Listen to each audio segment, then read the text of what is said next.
Sou um poeta do asfalto, mais que afeito ao azedume citadino, rotineiro. Medianos por costume, os meus versos são borrados com muita graxa e betume. Respeito muito admiro o dito puro cordel, versos presos à memória que nunca viram papel, que voam na voz do homem à sua arte fiel. Também nasci no sertão, de gestação incompleta, na cidade Castro Alves, tão pacata, tão quieta, que como todos já sabem leva o nome do poeta. Contudo, desde pequeno parti para a capital, cresci em cidade grande, bairro dito marginal, e Salvador se tornou meu habitat natural. Queria ter tino forte como um grande cantador, que ao cantar sua aldeia, prezando pelo primor, protege os traços do homem que vive no interior. Eu também queria ser poeta de interior, que canta como quem fala, sem se esquecer do rigor, que animal chama animar e a flor chama fulô. E de alguma maneira só coisas boas cantar, botar sal na macaxeira, colorir o sabiá, afirmar de peito aberto que o sertão vai virar mar, flertar com uma donzela, trocar verso de paixão, rodear sua janela, corromper o seu irmão, para quando dormir com ela, que é o seu pai no continão. Mas nessa cidade grande em tudo sou maltratado. Desse modo eu faço jus ao que aqui tenho passado e por isso, infelizmente, meu canto é desafinado.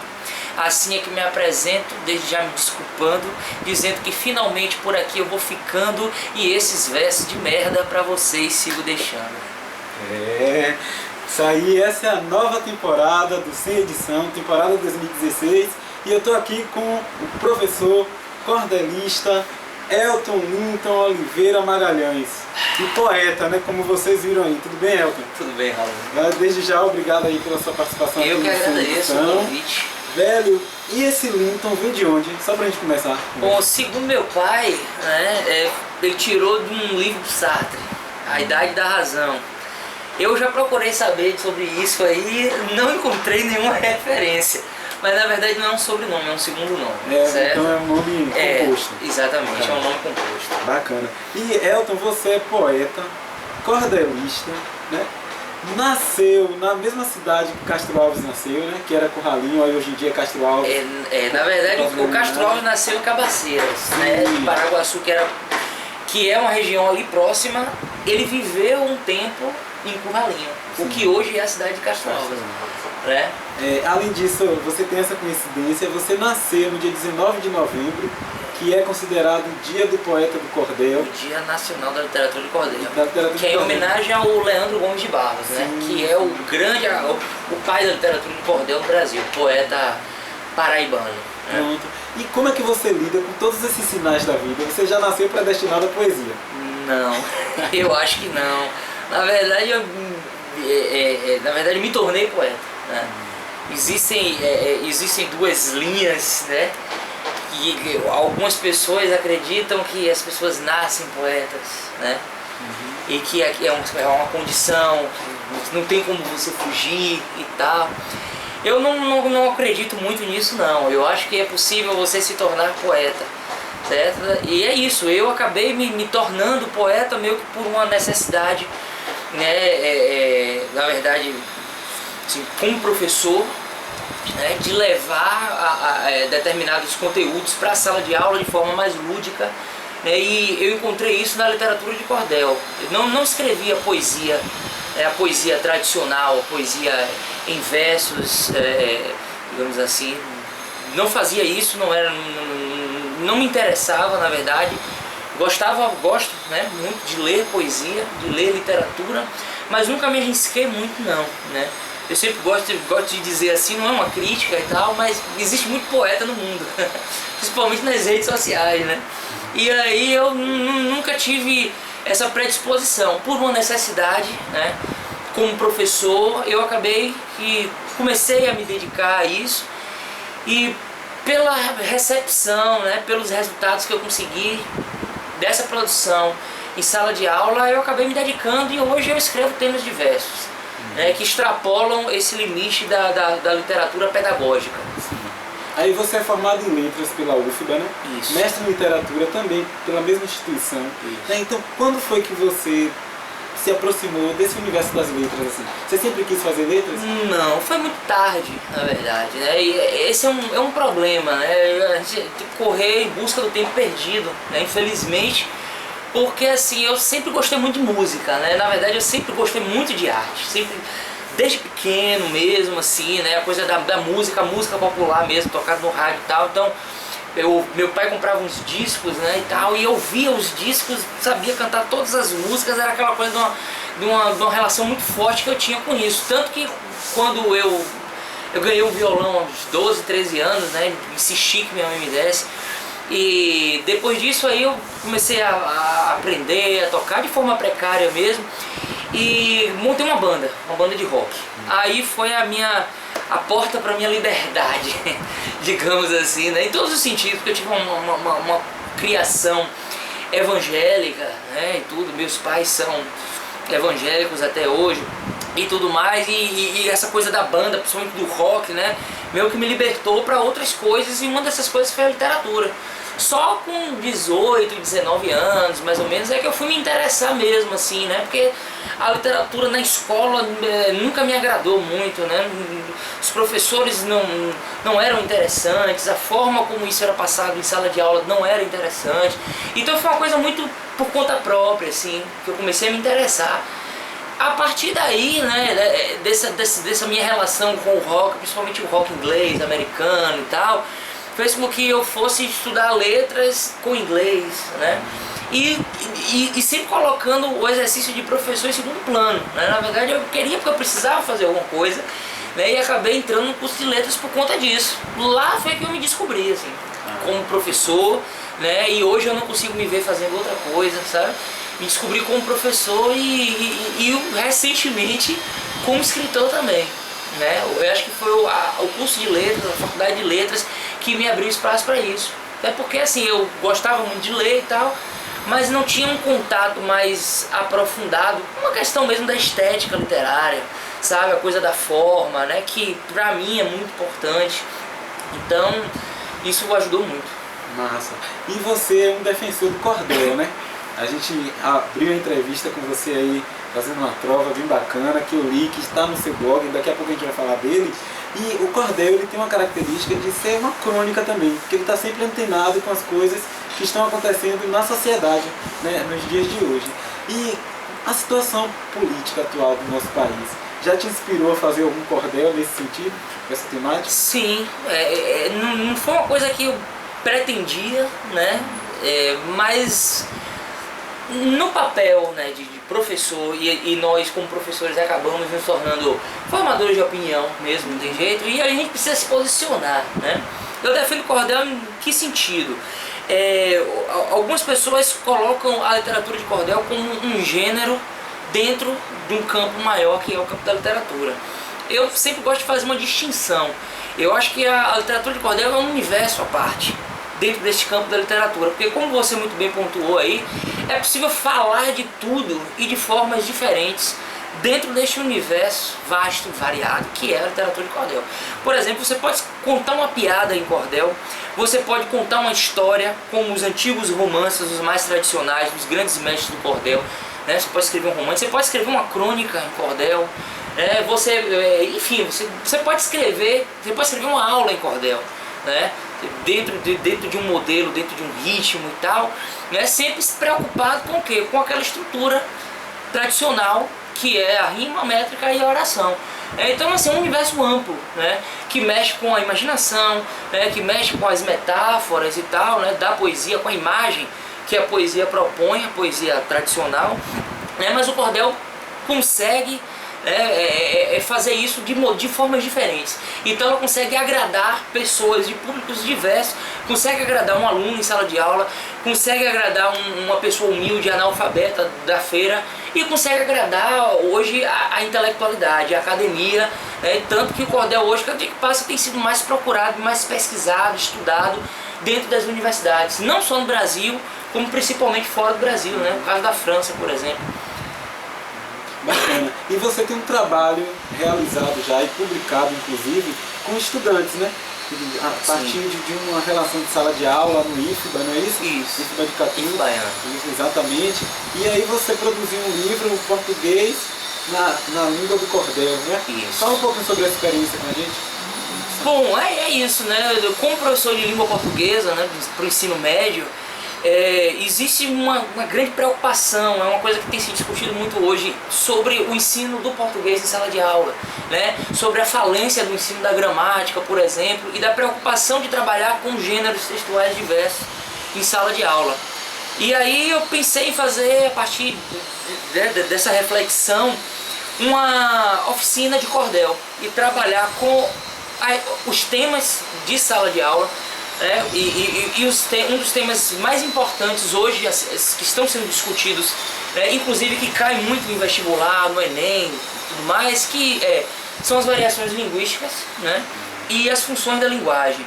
Então foram os temas principais trabalhados no primeiro trimestre do curso, e eu sugeri que os alunos produzissem um texto em forma de cordel a partir deste tema, né? A ideia é que inicialmente fossem aulas produzidas pelos próprios alunos e que abarcassem outras disciplinas também. Acabou que, felizmente, alguns professores foram pulando do barco, né? Porque realmente não é uma tarefa fácil, né? Exige dedicação não só do aluno, principalmente do professor também, de estar auxiliando o aluno ali a todo momento, né? E assim os alunos compraram a ideia, né? Não foram todos, claro, eu também não exigi que fossem todos, mas os alunos acabaram comprando a ideia e foi um trabalho muito bacana. A ideia inicial era transformar os textos produzidos por eles em um livro físico mesmo, só que por questões financeiras acabou que não deu certo, né? Mas o Gustavo Felicíssimo, né? Que é poeta também, editor da editora Mondrongo, de lá de Itabuna, Ilhéus, do sul da Bahia, que tem feito um trabalho muito bacana com a literatura baiana. Ele me convidou, né? Se dispôs a produzir um livro em formato digital, um e-book, né? E isso foi legal também porque o livro ficou acessível para quem quiser utilizá-lo, né, de qualquer forma, para que tanto os alunos que queiram utilizar aquilo como material didático para estudar, por exemplo, né, que saia dos livros didáticos, que saia da gramática e vá para um material mais lúdico de fato, e para os próprios professores também que queiram ensinar esses assuntos de uma forma mais abrangente, mais dinâmica, exatamente, né, e mostrando para outros alunos que é possível, né, produzir texto em sala de aula e produzir o texto de forma interessante, que não fique dentro daquele mesmo modelo, né, do texto dissertativo e por aí vai, né, do artigo, da resenha, do resumo, que são importantes, são imprescindíveis, né, mas que você pode produzir outras coisas em sala de aula também, que isso se torne mais agradável, a produção de texto na escola. Massa. E galera, este material aí que o Elton falou está disponível no blog dele, que ele fundou há exatamente um ano. A gente vai conversar até sobre isso. Sim. Está em abril de 2016, é verdade. Foi em abril de 2015. E o endereço do blog é muito fácil, é ocordelnaweb.wordpress.com. E qual foi o objetivo de fundar o blog, de falar sobre cordel na rede? O objetivo é o mais óbvio, né? Que é fazer circular a literatura de cordel no ambiente virtual.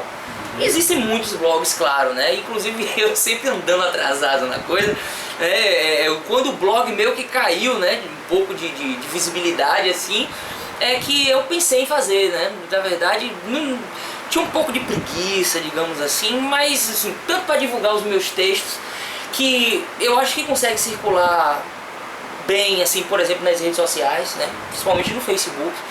E aí eu pensei num blog para tornar uma coisa mais séria, digamos assim, né? E aí tem surtido um efeito interessante, né? Eu não imaginava. Fiz entrevistas com pessoas que são muito importantes para o cordel no Brasil, né? O Gonçalo Ferreira da Silva, que é presidente da Academia Brasileira de Literatura de Cordel. Fui lá no Rio de Janeiro, fiz uma entrevista bacana com ele. Já fiz entrevista com Bully Bully, né, com Franklin Machado, daqui da Bahia, dois grandes nomes do cordel na Bahia. No ano passado também, se eu não me engano, foi no começo de maio, eu fui cobrir a posse do Moraes Moreira, que além de ser uma figura marcante na música brasileira, extremamente importante, também se tornou cordelista de um tempo pra cá, né? E o Moraes Moreira se tornou membro da Academia Brasileira de Literatura de Cordel. Eu fiz essa matéria, né? E trouxe para cá, que não foi divulgado nos veículos de jornalismo da Bahia. Então é isso, o blog ele tem cumprido com essa função, né? De divulgar o nome de pessoas que têm feito trabalhos interessantes e tal, de divulgar a circulação do cordel na Bahia, né? Um pouco, abrangendo um pouco mais para o Brasil, e também divulgar um pouco do meu trabalho também. Ele tem acesso, assim, estava olhando recentemente, já foi visto por mais de 30 países, né? Guatemala, Timor-Leste, Panamá, sabe? Umas coisas assim. Não sei por que meios as pessoas chegaram a ele, mas alguns países, por exemplo, Estados Unidos e França, frequentam bastante. Eu percebo que é uma coisa pontual, eu acho que é por interesse mesmo em relação ao cordel, a literatura de cordel.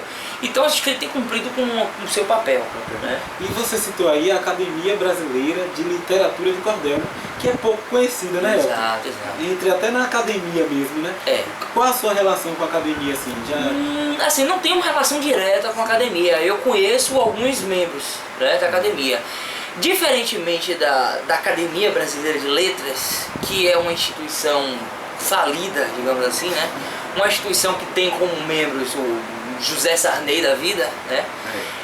A gente não pode, enfim. A Academia Brasileira de Literatura de Cordel, a ABLC, ela vem com uma outra proposta. Ela tem uma função mesmo de tentar manter e preservar esta arte que inicialmente surgiu do povo, né? E que não tem tanto prestígio no Brasil, infelizmente. É muito mais prestigiado, inclusive, nos Estados Unidos e na França, onde existe a maior biblioteca de literatura de cordel do mundo, né? Se eu não me engano, ou é Montpellier ou é Poitiers, uma dessas duas universidades aí. Desculpem minha pronúncia, certo? Mas é isso, né? Então a Academia Brasileira de Literatura de Cordel é uma instituição que foi criada pelo mestre Gonçalo Ferreira da Silva, né? Não recebe nenhum financiamento de nenhum órgão, né, estatal, governamental, quer que seja, tá? E ela se sustenta pela força, pelo trabalho do mestre Gonçalo e sua esposa, a madrinha Mena, né? Que se tornou a madrinha dos cordelistas no Rio de Janeiro, da Feira de São Cristóvão e daí por diante. Eu conheci o mestre Gonçalo numa visita lá à academia no Rio de Janeiro, já queria conhecer há muito tempo, fui muito bem recebido, muito bem tratado por ele. Além disso, um dos membros da academia é o José Walter Pires, que é irmão do Moraes Moreira, inclusive irmão de Pilô também, é uma família de cordelistas, né? E o Zé Walter é membro também da academia e é uma pessoa com quem eu troco muito contato, né? Nós trocamos textos e tal, informações sobre o cordel.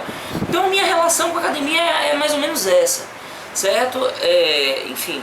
Entendi. E há 2 anos, Elton, você publicou um livro, 2014, né, o ano da Copa no país do futebol. Né, e pela minha pesquisa eu vi que você produziu este livro durante o campeonato. Né? Como foi esse processo? Cara, então, futebol e cordel são temas que se encaixam, né, perfeitamente. Antes do 2014 eu tinha feito este cordel sobre a história do Bahia, a história do Esporte Clube Bahia, o maior time do Nordeste, né? E esse cordel é o meu xodó, na verdade, né? Ele já me rendeu muitas coisas boas, né? Dentro da produção da literatura de cordel. O mestre Bully tinha escrito também em 2002 um cordel sobre a vitória do Brasil, né? Na Copa de 2002, lá no Japão e Coreia. E eu pensei em escrever um folheto de cordel dentro desse modelo, né? Tradicional. O modelo tradicional do cordel. Eu pensei em escrever um cordel desse tipo sobre a Copa. Só que assim, essa Copa no Brasil 2014 foi tão problemática, né? Famigerada a Copa, rendeu tanta história positiva, negativa, para onde quer que seja, que o texto foi rendendo, e chegou um momento que eu vi que não teria como produzi-lo, nem em 32 páginas, que é o maior tamanho do folheto, não tinha condições, né? E aí eu continuei escrevendo, justamente durante a Copa, e aí foi que surgiu a ideia de transformar num livro, né? Foi na coragem mesmo. Então assim, em menos de 3 meses o livro foi escrito, né? são mais de 1.200 versos, né? 90 páginas, mais de 100 estrofes. Então, acabou transformando ele em livro mesmo, né? Pela editora Mondrongo, o livro é esse aqui, né? E eu dividi ele em 3 partes, né? Assim como o Euclides da Cunha fez lá nos Sertões, né? Da terra, o homem e tal. Aí eu pensei, né? Me apropriei um pouquinho dessa ideia e eu dividi primeiro em o país, né? Que ia falar um pouco sobre o contexto, a conjuntura política que envolveu a Copa do Mundo no Brasil, né? Desde as manifestações de 2013, aquela coisa das hashtags, não vai ter Copa, imagina na Copa, e por aí vai. Depois eu tentei descrever os povos e a coisa legal, bacana da Copa do Mundo, que é essa relação entre os povos, né? Essa troca de energia forte que existe. Além disso, claro, outras questões políticas complexas também, né? Como xenofobia, racismo e daí por diante. Os casos que aconteceram, então foi meio que uma narrativa em tempo real disso. E a terceira parte foi narrar de fato a trajetória do Brasil, né? O Scratch brasileiro, como gostava de chamar o Nelson Rodrigues, né? O nosso Scratch, né? Que teve uma campanha vergonhosa. E enfim, a história não terminou como eu queria, né? Eu como brasileiro, ufanista, imaginei aí uma vitória, né? Um título dentro de casa para superar aquele maracanaço. Só que acabou que o maracanaço se transformou no mineiraço e o Brasil saiu com a cabeça baixa, infelizmente. Mas o livro está aqui, né? O livro funcionou. Está disponível aí no site da editora, né? As pessoas podem Está disponível no site da editora Mondrongo, né? Só procurar na internet é fácil. Editora Mondrongo é mondrongo.com.br, se não me engano. E eu então em contato comigo mesmo, né? Pelo blog ou pelo Facebook. E tem uma representação da Mondrongo nos barris, se eu não me engano. Não tem tem uma livrariazinha ali, né? Um espaço cultural que se chama Pérola Negra. Né? Fica em frente à Biblioteca Pública dos Barris. Lá na Pérola Negra tem uma seção especial para a editora Mondrongo, assim como tem uma seção especial também para a literatura de cordel, certo? Então quem tiver interessado vai dar uma passadinha lá. Alguns folhetos meus também se encontram lá. Gente, Elton é professor da Universidade Católica de Salvador, né? Isso. Lá no Departamento de Letras, né? Já deu aula no IF Baiano, a gente já citou aqui, e você é da área de letras. E como é trabalhar com linguagem num país que, segundo algumas pesquisas aí renomadas, uma retratos de leitura no Brasil, lê pouco? Como é isso? É triste. É triste, né? É uma situação complicadíssima, porque, por um lado, assim, eu me sinto um pouco culpado como professor, sabe? A gente não pode, né, apenas jogar culpa para todas as outras instâncias, jogar culpa para o Estado, jogar culpa para a família, né, jogar culpa, enfim, para a televisão, golpista e daí por diante, não dá. Né? O professor ele tem uma culpa muito grande dessa situação, não só o professor de língua portuguesa, os professores de outras áreas também. Né? A escola tem uma culpa muito forte nisso, assim como todas as outras instâncias também. Né? O que a gente faz assim é tentar, né, de certa forma, fazer com que os alunos se interessem mais. São diversas as formas, né? Hoje a gente tem internet, redes sociais, tudo isso contribui para que as pessoas leiam. As pessoas leem, certo? As pessoas leem. Cada dia que passa as pessoas leem mais. A questão é guiar essas leituras, né? Porque às vezes o que acontece é isso, que as pessoas se perdem meio que no caminho dessas leituras. Assim como as pessoas se perdem mesmo no caminho para as artes como um todo, na música, no cinema, né?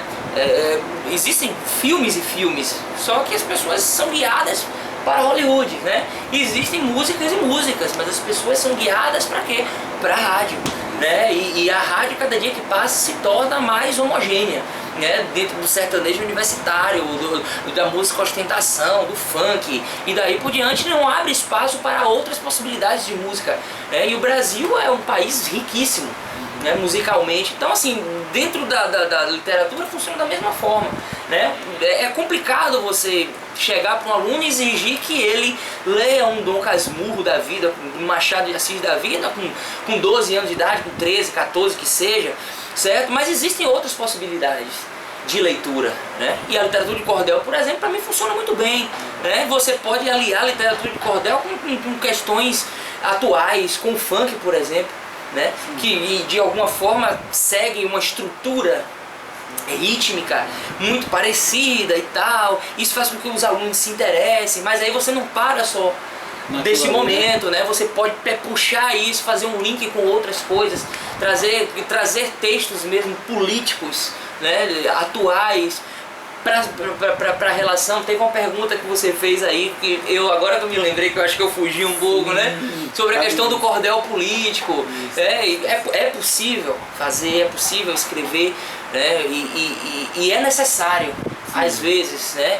Eu escrevi 2 textos políticos, além do livro da Copa, que de certa forma fala sobre essa questão política.